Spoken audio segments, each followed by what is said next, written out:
It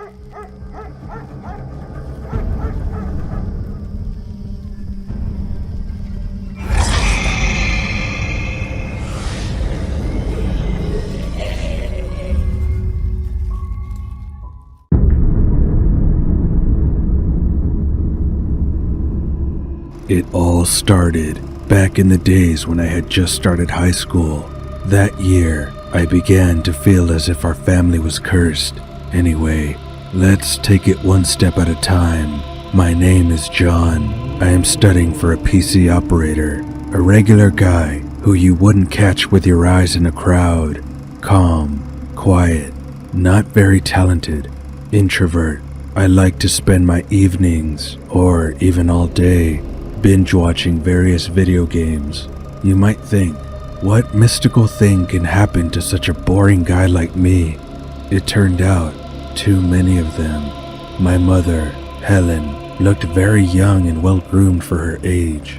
She and my father were perfectly happy in their marriage. They argued very rarely, and if they did quarrel, they made up very quickly. Our house was small but cozy. It stood in the corner of a spacious green yard. My father was a carpenter in his youth, so he made a lot of furniture with his own hands. He taught me, but I didn't go beyond the homemade stool. Carpentry didn't appeal to me. Nothing strange ever happened in our house. The lights didn't suddenly go out. The plates never fell down. Even the doors didn't move on their own. I wasn't interested in the paranormal. Neither did I perform rituals. Never bought an Ouija board, and I even went to the cemetery once every 2 years, at most. So what happened? I don't know. It just started all by itself. No shocks or omens. Just one day, something was different. It was like there was oppression in the house. We used to have it too hot in the summer and almost no cold in the winter, with minimal heating. Now, though it was the beginning of fall, the house was abruptly filled with frost. My father turned on the heat well ahead of time. It had never happened to us before.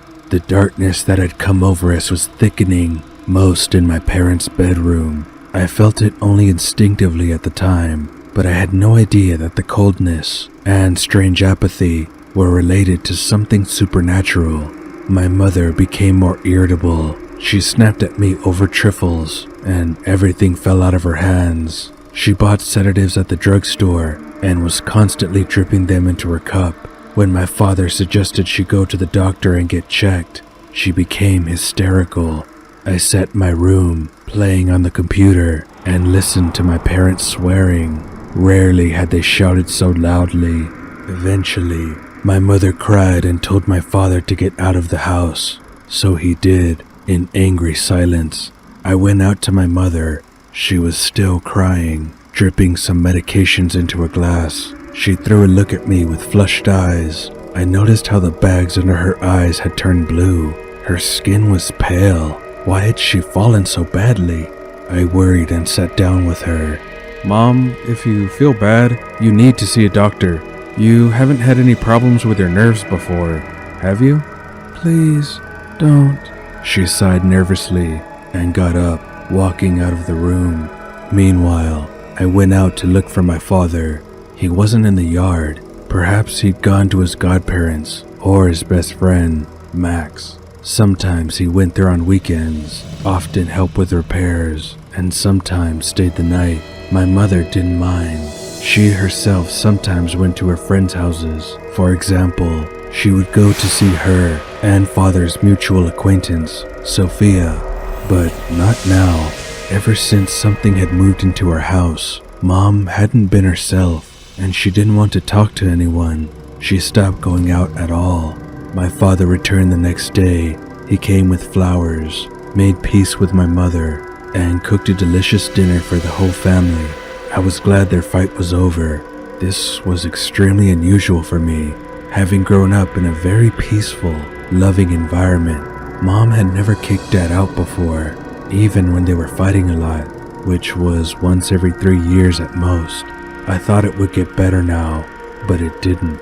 The cold was joined by a strange, stinky scent. It was subtle, but we all smelled it.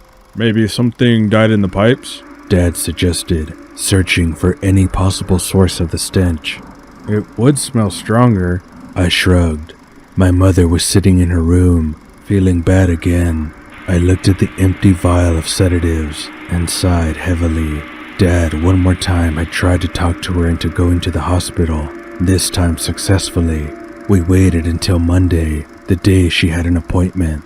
A cat named Beast lived in the house with us. Beast could walk free, so he would come and go wherever he wanted. There was a small automatic feeder in the hallway for him that poured out food 4 times a day, exactly at certain hours. 12 in the morning, 6 at night, 12 at night, and 5 in the morning. The feeder ran on batteries and never failed. If the batteries ran out, it simply shut off. As I lay in bed at night and stroked Beast, I thought about everything that was going on in our house. Mom and Dad started talking a lot less often and fighting regularly. Dad still tried to be calm, but Mom slammed the bedroom door loudly, screamed, frequently asked to be left alone. She locked herself in the bathroom for hours and almost stopped going out to the store. I began to be haunted by bad thoughts and bad moods. Beast also began to behave differently, hissing a lot, staring at one point for hours with his ears tilted back, running out of the house, and not coming back for long periods of time. Even now, he was tense and awake. It was 2 in the morning. He had just recently eaten. Suddenly, a strange noise made me freeze. The auto feeder was spilling out some feed. But how? Why? After all, it was far from time. It had never malfunctioned like that before. The cat hissed, straining harder. I took him by the collar, lifting his head. The auto feeder must have broken. I'd have to tell my dad tomorrow. Just thinking about it, I heard another rustle on the table. Beast was still beside me, so he couldn't have done it. In the darkness of the night, it was hard to see what was going on. After the rustling, there was silence again. I exhaled, and then there was a rumble. Something heavy fell off the table. I jumped up in bed. What the hell? Beast meowed loudly and ran to the window while I reached for the light switch. There were textbooks on the floor. How had they fallen? The earthquake? I stared at the chandelier, expecting it to start swinging, but no, and the mirror didn't shake. It definitely wasn't the earthquake. I went out into the corridor, trying to turn on the light, but the bulb flickered and went out. Oh, shit. I walked forward, listening to my footsteps. There was another quiet, barely audible sound. When I froze, the sound faded with me. When I kept walking, it resumed. Finally, I guessed, and my heart skipped a beat. Those were footsteps identical to mine, only quiet, somehow parallel, as if from another room or another floor. For the first time, there was some kind of inexplicable hellscape going on. There was a mirror up ahead, but for a few moments, I just didn't dare look into it. I looked down at my feet, standing still, and heard myself breathing noisily. My heart was pounding. I looked up and saw a pale and sweaty reflection. There was something that almost made me gasp in fear. A huge black shadow was standing right behind me. The shadow's hand rested on my left shoulder. I slowly turned my gaze, but there was nothing. I swallowed my tongue in fear, unable to make a squeak. It was so hard to believe. This couldn't be true. No, how could this have happened to me? I turned and dashed down the hall, under the glow of the flashing light, back to my room. I locked myself in, though I knew instinctively that what I saw couldn't be stopped by locks. It would pass through any door. It was invisible and intangible. Nevertheless, the horror pulsed in my head and ordered me to save myself by any means. I put a chair to the door, closed the window, pulled the curtains tightly, and sat down on the bed. Dreams faded away, so I sat there till morning, staring into the phone and turning around at the slightest rustle. The evil thing didn't make itself heard again. Monday came. My mother was prescribed medicine, and my father carried a bag of vials and pills to her room. He looked tired. Mother looked even worse. It was as if she had aged 10 years in such a short period of time. The beautiful, cheerful woman had become a pale ghost of herself. Her eyes had faded, the corners of her lips had lowered, and her wrinkles had become much more noticeable. She had lost a considerable amount of weight. I didn't tell my parents about the night's incident. It was hard enough for them, and I considered it selfish and cowardly to tell my sick mother about something like that. She could hardly stand on her feet. It was as if going to the hospital had made her worse. Parents began to live as if they were strangers. Dad would sit for hours in the garage, where he had a small workshop, and Mother would lock herself in the bedroom. There were no more lunches and dinners together. I cooked for myself. Sometimes my father cooked for us.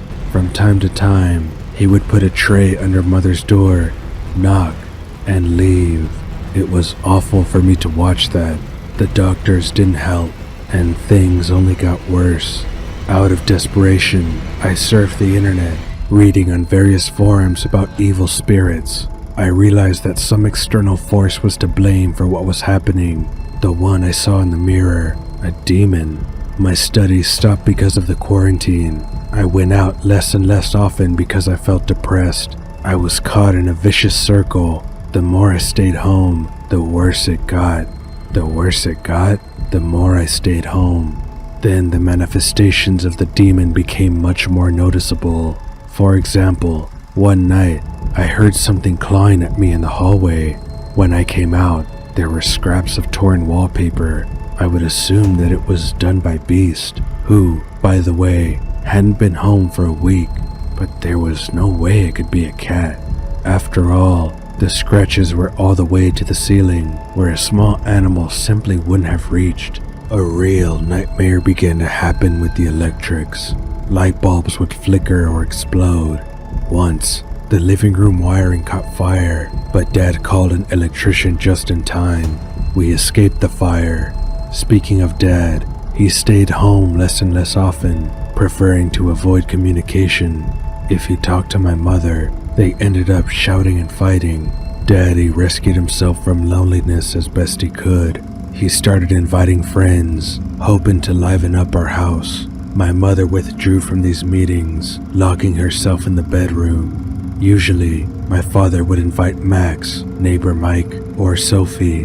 There were a few others, but those three were the ones I saw most regularly. One day, all three of them, Max, Mike, and Sophia, were sitting in our workshop with my dad. Sophia went out to the bathroom and bumped into my mother in the hallway. That's when I heard horrible screams, clanging and rumbling. I ran out of the room. Mother, like a wild lynx, attacked Sophia. She was holding her by the hair and banging her head against the wall with anger. I was scared to death, running over and trying to pull them apart. Slut! You're sleeping with my husband! Mom yelled at the top of her lungs. As Max and Mike tried to pull her away, Sophia lost consciousness. Her nose was bleeding. Dad dialed an ambulance. They all left that day, and only my father returned. Without answering my questions, he sat down in the kitchen and started emptying the bar. He had never drunk so much. After the proceedings with Sophie, my mother came back in an even worse state. She wouldn't even talk to me.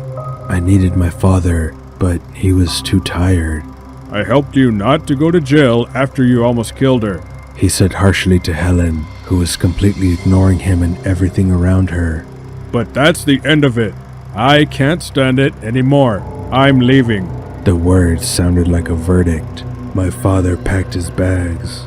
I'll call you later, he told me, and then he left. My mother and I were left alone. Well, not at all. He stayed with us. The demon. I woke up to a tall shadow standing over me, yet nobody was there. Perhaps it was just a dream.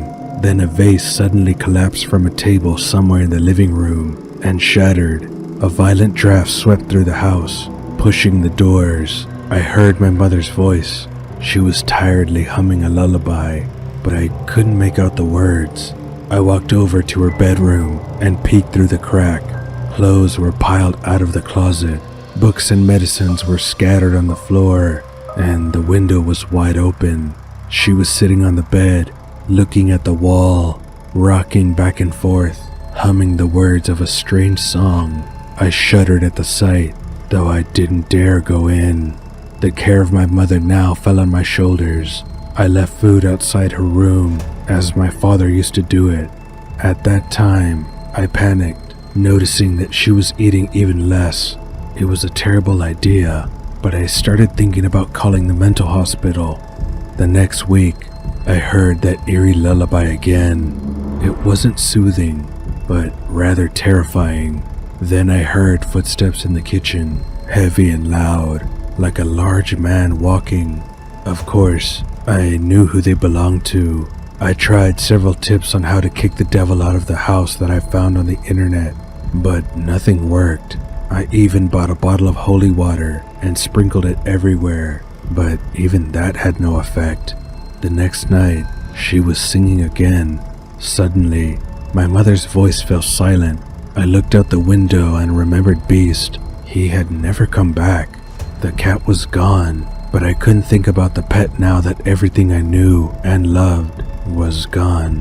When my family, which used to be an example to others, was ruined, when my mother became increasingly insane, when my father left and never called me back, I suddenly heard the door to my mother's bedroom ajar. It made me tense. She rarely came out. I heard faint shuffling footsteps, and I knew it was her. She was coming toward my room. I felt hopeful. What if she's relieved? What if she came to talk to me? Maybe things would finally change. She stopped at the door. I frowned. My mother didn't dare enter for a long time. I walked over myself, reaching for the knob. Then the door opened, and I saw her mad, dishevelled, in a torn and dirty nightgown, with a knife in her hands. I barely had time to take a step back as the blade swept before my eyes. I stared dazedly at the dearest woman in the world. Mother? But it was as if she didn't recognize me. I hate you! Come here, you bastard! She cried out in a furious rage and swung her knife again. This time, I put my hand out in front of me, and the blade went through my palm. Blood splattered. I yelped and ran back. What are you doing? Stop it! It's me, Johnny! I shouted, but my mother came at me again. This time I managed to grab her wrist and push her away. She hit my computer desk. I rushed to the exit and heard her scramble to run after me. There was an entrance to the bathroom on the right, so I ran into it.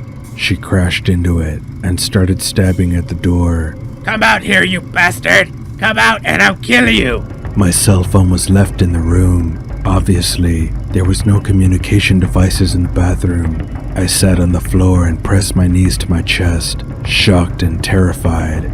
This woman, who was already hard to call a mother, was pounding on the door and slashing at it without stopping. She was pulling the knob so hard that I had little doubt she was going to break in.